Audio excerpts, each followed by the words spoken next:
दूरदर्शन को 24 घंटे का न्यूज़ चैनल हुए 21 साल पूरे हो गए। इस मौके पर दूरदर्शन ने अपने सबसे जाने माने न्यूज़ एंकरों में एक शम्मी नारंग को याद किया। दूरदर्शन पर वो करीब 23 सालों बाद न्यूज़ पढ़ने पहुंचे। इसका वीडियो वायरल हो रहा है। इस मौके पर हमारी सहयोगी निधि कुलपति ने शम्मी नारंग से खास बातचीत की।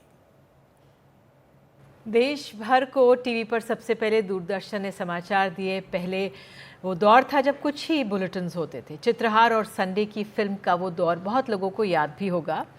इसके बाद समय आया 24 घंटे न्यूज़ चैनल का। इस बीच प्राइवेट न्यूज़ चैनल्स भी खबरें प्रसारित करने लगे। दूरदर्शन को 24 घंटे न्यूज़ चैनल हुए 21 साल आज हो गए हैं। तो दूरदर्शन ने अपने सबसे जाने माने न्यूज़ एंकर्स में से एक शम्मी नारंग जी को याद किया। शम्मी नारंग ने इस मौके पर कुछ बुलेटिन पढ़ी। इस तरह दूरदर्शन पर वो करीब 23 साल बाद पहुंचे। शम्मी नारंग को मेट्रोमैन भी कहा जाता है क्योंकि मेट्रो पे सफ़र करने वाले उन्हीं की आवाज़ सुनते हैं। सुप्रभात। समाचार के इस खास अंक में आपका स्वागत है। मैं हूं शम्मी नारंग। सबसे पहले देखते हैं हेडलाइंस। सच पूछिए तो आज भी कोई ज्यादा फर्क नहीं था उस पहले बुलेटिन से, क्योंकि उस वक्त भी थोड़ी टांगों में कंपन हो रही थी। दौर ऐसा था जहां दूरदर्शन अपने आप में, आज भी वैसे तो मतलब किसी फिल्मी दुनिया से या फिल्मी स्टार से कम नहीं होते थे हमारे लिए उस जमाने के समाचार वाचक। शम्मी जी हमारे साथ जुड़ गए हैं। बहुत स्वागत है शम्मी जी आपका। आपका वीडियो बहुत वायरल हो रहा है। जब आपने वहाँ पहुँचे स्टूडियो में, क्या अनुभूति थी, क्या बदलाव सर आपने महसूस किए? चलिए, सबसे पहले तो एनडीटीवी के सभी दर्शकों को मेरा आदाब, नमस्कार, प्रणाम, सत श्री अकाल। निधि, बचपन में ना एक गीत सुना करते थे, कोई लौटा दे मेरे बीते हुए दिन। शायद हमने कुछ ज़्यादा ही गा लिया उस गाने को और खुदा ने हमारी सुन भी ली और 22 साल बाद मौका दे दिया कि भैया फिर से एक बारी दूरदर्शन के स्टूडियो में जाओ और कुछ पढ़ के आओ। अब वो उन बीते हुए दिनों में लौट तो गए, लेकिन इस बार बीते हुए जो दिन थे वो चकाचौंध से भरे हुए थे, बिल्कुल मुख्तलिफ थे, बिल्कुल अलग थे।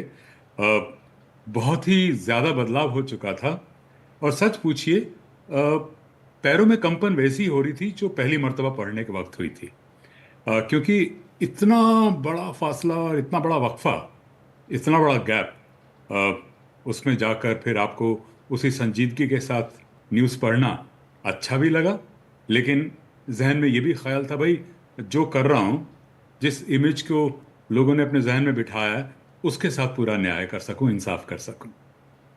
और रही बात कि दिल में एहसास क्या था, कि बिल्कुल ऐसे ही लगा कि मैंने कल भी यही कहा था कि जैसे 21-22 साल के बाद, शादी के बाद दुल्हन पहली बार मायके जाए तो ऐसा लगा जैसे मायके लौट आए।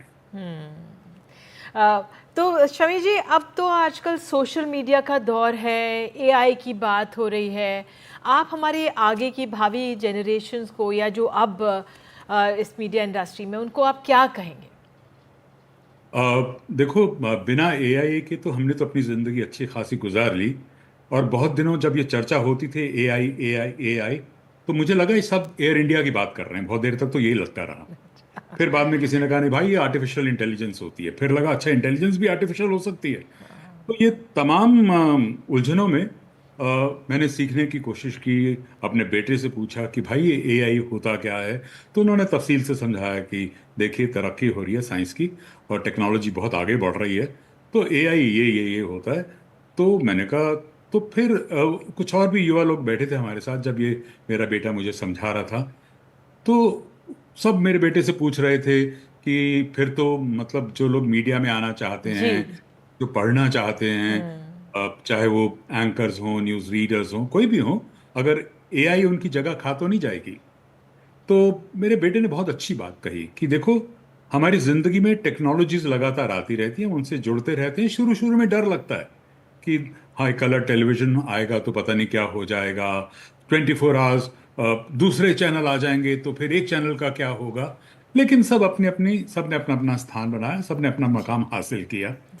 फिर मेरे बेटे ने एक बहुत इंपॉर्टेंट बात बताई। उन्होंने कहा कि देखो, एआई टेक्नोलॉजी से इस वक्त आपको डरने की ज़रूरत नहीं है, आपको उसकी मुखालफत नहीं करनी, उसका अपोज नहीं करना, उसके साथ दोस्ती करना सीखो, तो वो आपकी ज़िंदगी में और चार चांद लगाएगा। तो ये एआई, मुझे लगता है कि कहीं भी जो इंसानी फितरत है, इंसानी फ़न है, जो इंसानी कला या प्रतिभा है, वो कहीं नहीं जाएगी। एआई बल्कि उसमें इजाफा करेगी। तो इसलिए मैं आज के युवा पीढ़ी को कहना चाहता हूँ कि एआई से डरने की कोई जरूरत नहीं है। जी बिल्कुल, जब टेलीविजन आया था तो अखबारों को लेकर सवाल उठे थे, लेकिन सब मजबूती से बुलंद है और चल रहे हैं। शमी जी, आप हमारे साथ जुड़े, बहुत बहुत धन्यवाद। आपको एक बार देखकर बहुत अच्छा लगता है, एक बार फिर शुक्रिया जुड़ने के लिए एनडीटीवी इंडिया के साथ। Thank you so much Nidhi, God bless, God bless. नमस्कार sir, thank you so much.